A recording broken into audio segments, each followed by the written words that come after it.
sommes au nord de l'Australie, dans l'une des régions les plus sauvages du monde.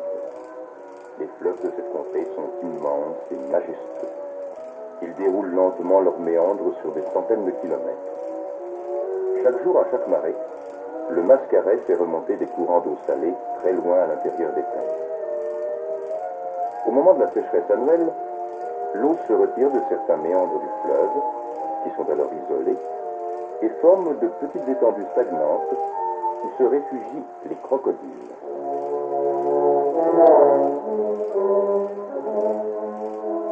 Il existe bien des techniques pour chasser ces animaux aussi rusés que féroces. Tout d'abord celle des indigènes. 3 membres d'une tribu proche du fleuve Dali pratiquent la méthode primitive. Le harponneur est le chef de l'expédition, le pagayeur son second, et il y a le 3e homme.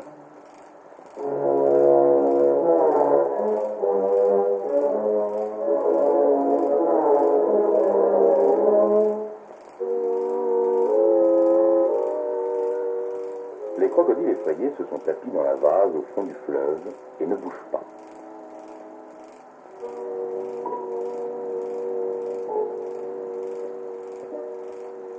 Seul indice de leur présence, ces petites bulles d'air qui viennent éclater à la surface et qui permettent aux chasseurs de repérer mieux qu'avec un radar la position de la bête.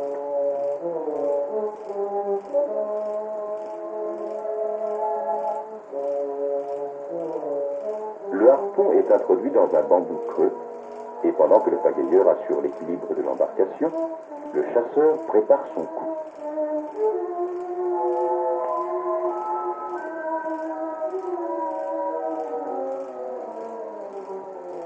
De la pointe de son arme, il cherche d'abord le crocodile au fond du fleuve et...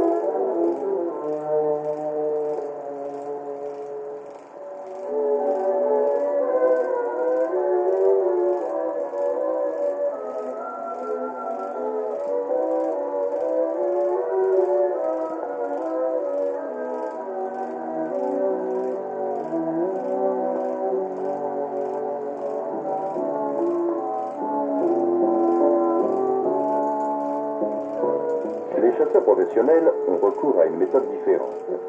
Leur équipement est, il est vrai, plus moderne. Cette équipe, au tableau de chasse prestigieux, opère généralement la nuit à la lueur de torches ou de projecteurs. Elle se contente l'après-midi de chasser les quelques crocodiles assez imprudents pour se vautrer dans les poches d'eau boueuse ou pour se chauffer au soleil sur la rive. C'est à la surface que le chasseur veut atteindre l'animal. Aussi, tout se déroule dans un silence complet. C'est par signe muet que l'indigène signale la bête au chef de l'expédition.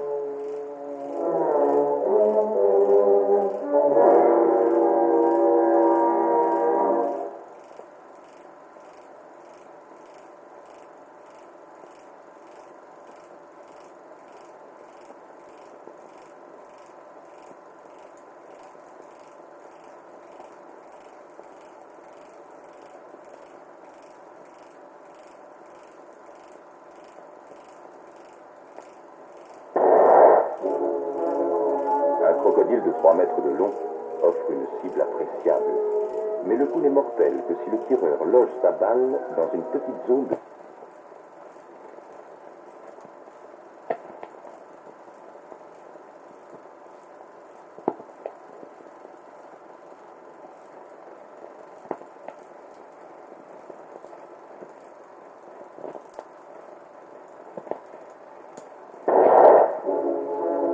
Un crocodile de 3 mètres de long offre une cible appréciable. Mais le coup n'est mortel que si le tireur loge...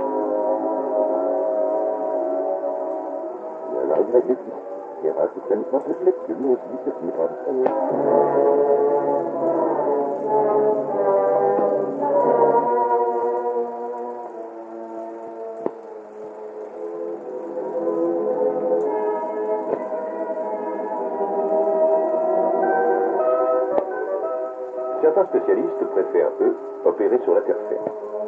Ce chasseur, qui ne craint pas de s'enfoncer sur son camion au plus profond du désert, a amené cette technique à son point de perfection.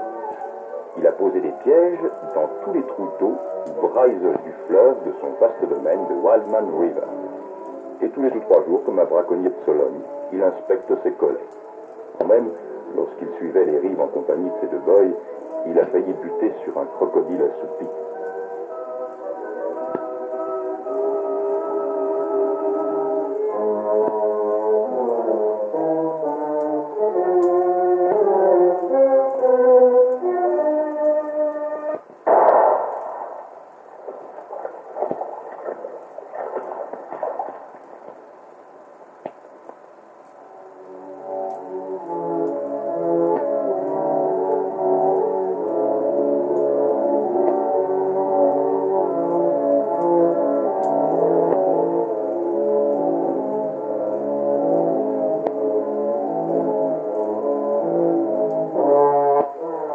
Ce crocodile, d'une espèce plus petite que les autres, ne se trouve qu'en Australie. C'est un ichthyophage, c'est-à-dire un mangeur de poissons. Ces bêtes ne mesurent généralement pas plus de 2 mètres, alors que les gros alligators atteignent 9 à 10 mètres.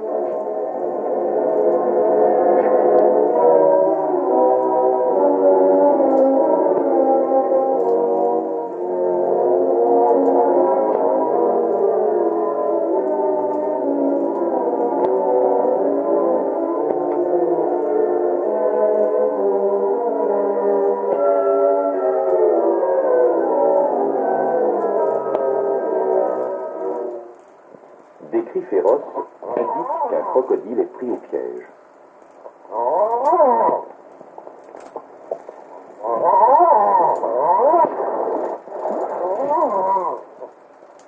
Capable de briser le fil de fer, d'arracher une branche de l'arbre pour tenter de s'enfuir.